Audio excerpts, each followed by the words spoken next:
Si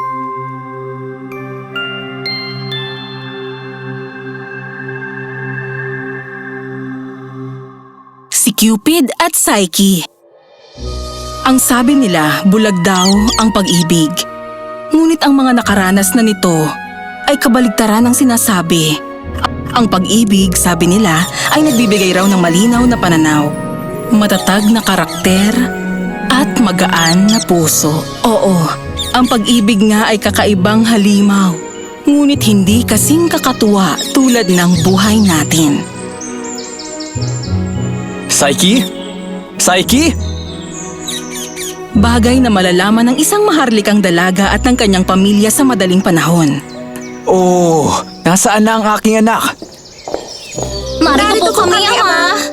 Ngunit nasaan ang inyong kapatid? Oh, Psyche.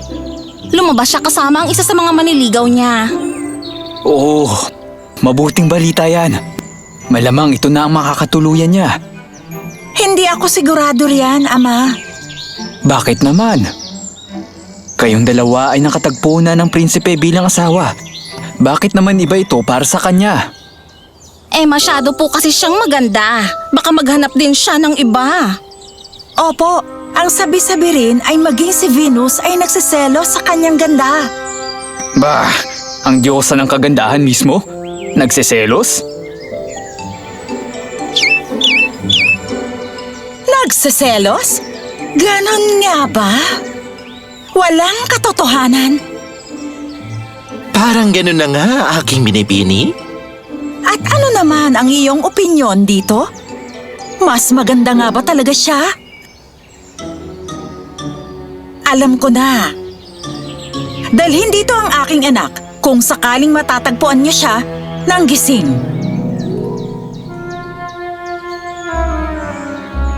Ipinatawag niyo ako, ina? Anak ko, may ipagagawa ako sa'yo. Isang napaka-importanteng trabaho. Sa paglipas ng mga araw, dumating ang mga maharlika mula sa kalapit na syudad upang makita nila ang sikat na ngayong si Psyche. Ang atensyong ito ay nagpagalit kay Venus na naniniwalang siya at siya lamang ang dapat tingnan ng may ganoong paggiliw.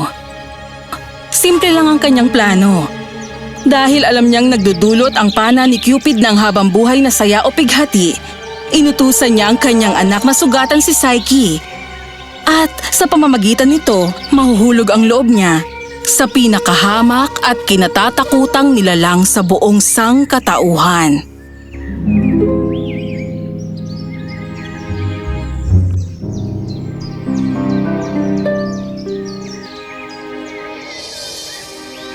Ngunit maging ang mga simpleng plano ay nabibigo.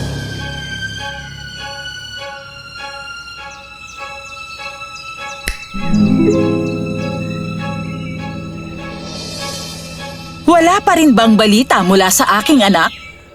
Wala pa po. Hinahanap na po namin siya kung saan-saan. Ngunit wala siya. Ang mga gustong manatiling nawawala ay bihira nang makita.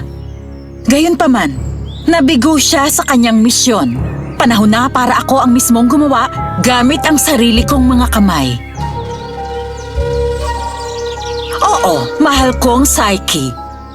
Ipahinga mo ang mga magagandang mata mo. Dahil ngayong gabi, ang mga mata ng kalalakihan ay hindi na muling titingin sa'yo ng may paggiliw. Mula ng araw na yon, wala nang lalaki ang nanligaw kay Psyche. Naabandona na rin ang minsang magarbong syudad na ngayon ay nakakaranas ng paghihirap. Nagsara ang mga tindahan at lumipat ang mga tindero sa mas maraming mamimili.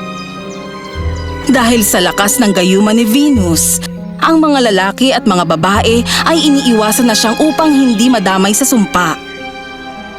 Dahil hindi nila gustong tumandang dalaga ang kanilang anak, ang hari at ang reyna ay gumawa ng paraan upang makatulong. Ikaw ba ay sigurado na riyan? Hindi nagsisinungaling ang mga dahon. Ang prinsesa ay hindi na makakapag-asawa ng isang mortal. Siya ay ibibigay sa naghihintay na nilalang sa kinalimutang bundok. Siya ay ang kinatatakutan ng mga Diyos at ng mga tao. Hindi ito maaari. Ako ay patawarin mo, iha. Ano ang dapat nating gawin? Dalhin niyo siya sa itaas ng bundok. Ang kanyang magiging asawa ay darating at kukunin siya bilang kabiyak.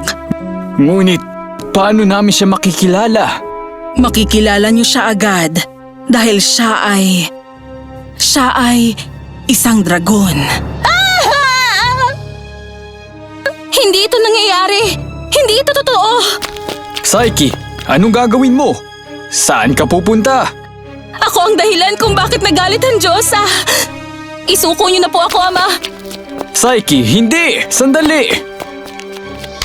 Kung susuko ako sa kanya, baka bumalik sa pagiging maunlad ang syudad natin! Huwag mong gawin ito. Kailangan mo na akong isuko, Ama! Kaya si Psyche ay tumakbo. Psyche!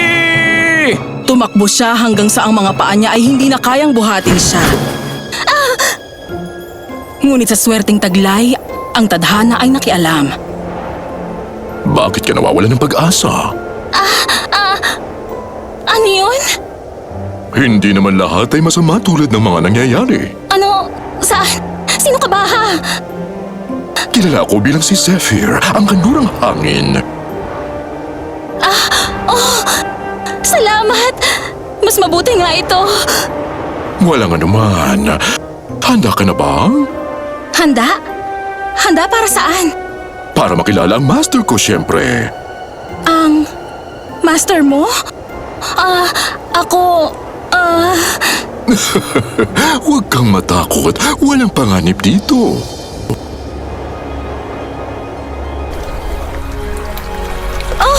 Wow! Hello? Lahat ng nakikita mo ay iyo, banayad na prinsesa. Huwag kang matakot. Mag-utos ka lang at narito kami upang pagsilbihan ka. Kami? Sa paggabay ng mabubuting espiritu, ang dalagang prinsesa ay inilibot nila sa kanyang enggrande at bagong palasyo. Sigurado siya at nasa isip niya na hindi halimaw ang kanyang mapapangasawa ngunit isang may kamanghamanghang kapangyarihan. Hindi nakikita tulad ng mga espiritu. Kapag gumagabi, dumarating ito, ang boses nito, ang magandang boses ng isang Diyos. Iyon lamang ang tangi niyang alam tungkol dito. Madalas hinihiling niyang manatili ito kasama niya buong araw upang kanyang masilayan ang mukha nito. Ngunit hindi ito pumapayag. Huwag mo akong pagdudahan, mahal kong Psyche. Maniwala ka lamang na tanging pag-ibig ang hinihiling ko lang sa'yo. Magtiwala ka. Sa maraming araw, kontento si Psyche. Ngunit sa paglipas ng oras, nagsimula na siyang mangulila sa kanyang mga magulang at mga kapatid. Iniisip niya kung naaalala rin ba nila siya tulad ng pag-aalala niya sa kanila. Isang gabi, labis ang kalungkutan ng kanyang nararamdaman. Nakiusap siya sa kanyang asawa na hayaan siyang bumisita sa kanyang mga kapatid. Nanatili itong tahimik, ngunit hindi tumanggi sa kanyang hiling. Nang sumunod na araw, nasurpresa siya sa balitang dala ni Zephyr. Oh, nasasabik akong makita kayong dalawa. Isipin mo ang pagkagulat namin matapos hindi makarinig ng balita tungkol sa'yo. Oo, nagsimula na kaming mag-isip na may nangyari ng masama sa'yo. Wala kayong dapat ikatakot, ligtas ako. Ngunit masaya ka ba? Oo naman, bakit mo naitanong? Mukha ka lang malungkot. Ngunit kung may asawa kang kayang ibigay ang lahat ng ito, sigurado kong hindi siya malungkot ngayon. Tama, Psyche? Makalipas ang ilang araw, ang mga kapatid niya ay nagselos sa magandang kapalaran ni Psyche. Sa kanilang inggit, nagplano sila na sisirain nila si Psyche at ang kanyang perpektong buhay. Ayokong gawin! Psyche, kapatid ko, hindi mo ba gustong malaman ang itsura ng iyong asawa? Siyempre gusto ko, ngunit nirerespeto ko ang kanyang hiling. Mabuti siya at mapagmahal na asawa. Paano ka nakakasiguro? Malay mo kung ang asawa mong dragon ay pinapataba ka lamang para kainin. Hindi, mali kayo. Kung ganon, patunayan mong tama ka at mali kami. Dalhin mo itong lampara at pumunta ka sa kanya habang natutulog. Ikaw ang tumingin. Dalhin mo ito. Ano? Bakit? Kasi kung siya nga ang tulad ng sinasabi mo, Hindi na ito kailangan. Subalit kung siya ay tulad ng pagkakakilala namin, gamitin mo ito at lahat ng pagmamayari niya ay mapapas sa'yo. Hindi ko kaya.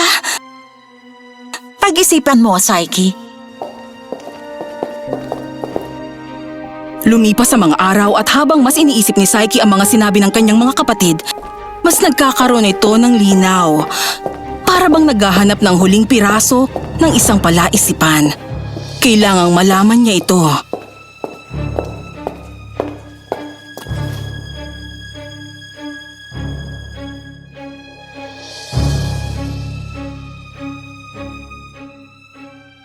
Oh, Saiki, bakit ka nagduda?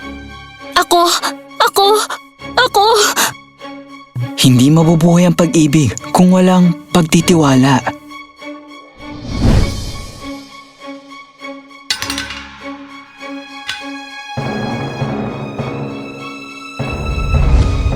Anong nagawa ko? Hinanap ni Saiki ang kanyang mapagmahal na asawa ng ilang araw, ngunit hindi niya ito matagpuan. Sawi ang puso at nahihiya, wala siyang ibang maisip na makakatulong sa kanya kundi si Venus mismo. Naparito ako para hanapin ang aking asawa, ang iyong anak. Pakiusap, kailangan ko ng tulong mo. Bakit ka naghahanap ng mga bagay na hindi naman mapapasayo? Mahal ko siya! Mahal? Ano ba ang alam mo sa pagmamahal? Kung wala siya, wala akong gusto. Wala akong nararamdaman. Wala akong silbi. Talagang isa kang hangal na munting babae na hindi kayang mag-isip para sa sarili niya. Tama ka. Mali nga na pumunta ako rito. Sandali. Tanging paraan para sa tulad mo upang makita ang iyong tunay na pag-ibig ay sa pamamagitan ng pagsunod at serbisyo. Serbisyo? 3 gawain. 3 simpleng gawain. Kumpletuhin mo ang mga ito at kakausapin ko ang aking anak sa ngalan mo. Anong kailangan kong gawin? Upang maging karapat-dapat sa pag-ibig, dapat ang isa ay maging masipag. Kaya naman, kailangan mong ihiwalay ang lahat sa silid na ito at isaayos sa 4 na malinis na tambak. Ano? Kahit magtrabaho ako buong buhay ko, hindi ko pa rin makukumpleto ang gawaing ito. Kaya nga kailangan mong magsipag ng mabuti. Inaasahan kong handa na ito mamayang gabi. Ngayong gabi? Ngunit imposible ito. Kung gayon, patunayan mo sa akin at sa iyong asawa kung gaano ka maparaan. Habang umiiyak si Saiki, napansin niya may maliliit na punso ng mga butil na ang gumagalaw sa palibot niya. Mga langgam. Isang hukbo ng mga langgam ang lumabas mula sa sahig at nagsimulang ayusin ang mga butil. Sa buong araw, si Saiki at ang kanyang munting hukbo'y nagtrabaho ng magkasama upang makumpleto ang imposibleng gawain. Madayang babae! Patawad po. Nakaidlip yata ako. Nagustuhan niyo po ba? Nagustuhan? Imposible ito! Ito ay gawa ng anak ko at hindi sa'yo. Ngunit walang dapat ikabahala. Magiging isang alaala ka na lang sa kanya. Kainin mo ito at magpahinga ng mabuti. Kakailanganin mo yan. Kinaumagahan, dinala ni Venus si Saiki sa kalapit na tabing ilog. Habang itinuturo ang kabilang dako, sinabi niya, Nakikita mo ba ang kagubatan sa kabilang dako? Opo. Iyon ang tahanan ng mga kawan ng tupa. Ngunit hindi basta ordinaryong tupa. Ang mga tupang ito ay may gintong balahibo. Upang maging karapat-dapat sa pag-ibig, ang isa'y dapat maging matapang. Ang susunod mong gawain ay dalhan ako ng isang bungkos ng gintong balahibo, kada isa sa kanila. Piraso lamang ng kanilang balahibo? Yun lang ba? Yun lang. Mamayang paglubog ng araw, tama ba? Matalino kang dalaga. Iiwan ko na ito sa'yo.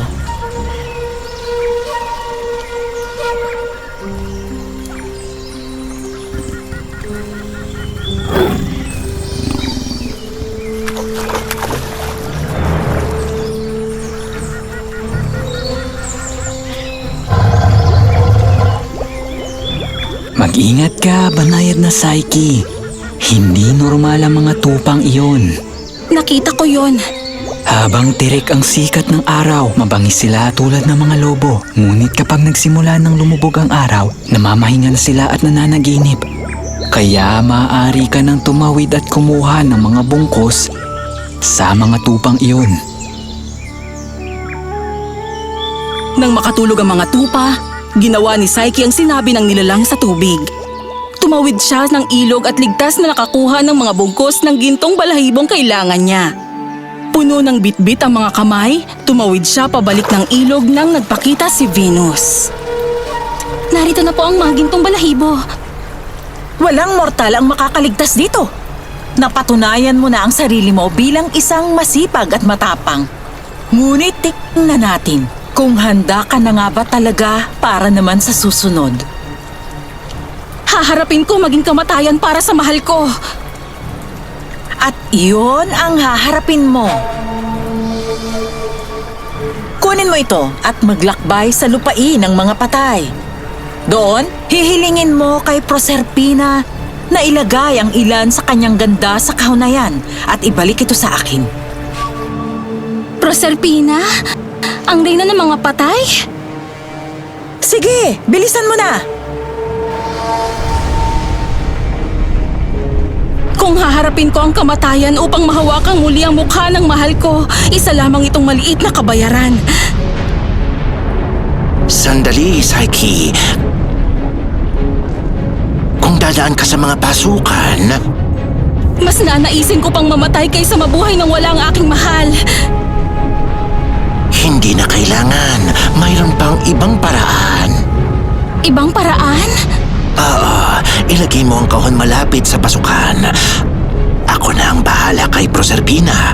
Nalagyan ito ng kanyang ganda at ibalik ito sa iyo.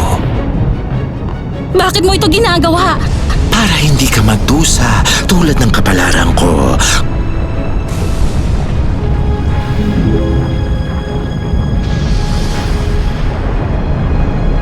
Kunin mo ito. Paano mo ito napuno ng napakabilis? Marami kang mga tanong na siya naming napakahirap sagutin. Dalhin mo ang kahon kay Venus, ngunit ingatan mo itong hindi ito mabuksan. Salamat! Mula sa akin at sa aking asawa, salamat! Humayo ka. Sa kabila ng kanyang pagpipigil, hindi matiis ni Psyche na tingnan kung ano ang laman ng kahon. At dahil nga roon ay nakatulog siya hanggang sa matagpuan siya ni Cupid.